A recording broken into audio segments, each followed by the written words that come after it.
চিকেনটা প্রথমে ম্যারিনেট করে নিচ্ছি।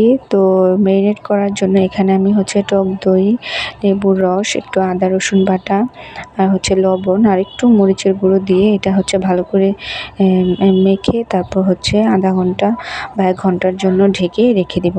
তো ম্যারিনেট হয়ে গেলে তারপর চিকেনগুলোকে হালকা ফ্রাই করে নেব।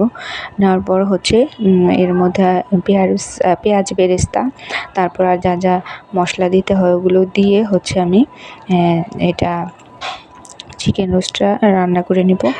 রোস্ট রান্না হয়ে গেলে তারপর সরিষা, বাদাম, পোস্ত এগুলো বেটে একটা মশলা করে পাবদা মাছ সর্ষে বাটা দিয়ে রান্না করব। আর সাথে থাকবে পোলাও।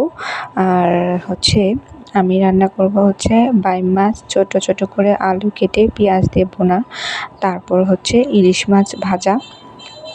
আর ইলিশ মাছ ভাজার সাথে অবশ্যই ইলিশ মাছের ডিম থাকবেই। কিন্তু আমি মনে হয় একমাত্র ব্যক্তি যে কিনা ইলিশ মাছ পছন্দ করি না। তো তারপর যেহেতু অনেক গরম পড়েছে, এই গরমের মধ্যে কিন্তু রান্না করা খুবই কষ্টকর। যারা রান্না করে তারাই ভালো জানে। তো গরমের মধ্যে সবাই চেষ্টা করবেন বেশি বেশি পানি খেতে। তো আমি একটা ডাব খেয়ে নিলাম রান্নার মাঝখানে। আর কাঁচা কলা পাতলা পাতলা করে কেটে বেসন দিয়ে ভেজে নিয়েছি, মানে বেগুনির পরিবর্তে। আর ছিল এই গোটা রসুন দিয়ে মুরগির মাংসের ঝোল। এখন আমাদের পরিবারের সবাই এই গোটা রসুন দিয়ে মুরগির মাংসের ঝোল খেতে পছন্দ করে। আর একদম শেষে ছিল পায়েস।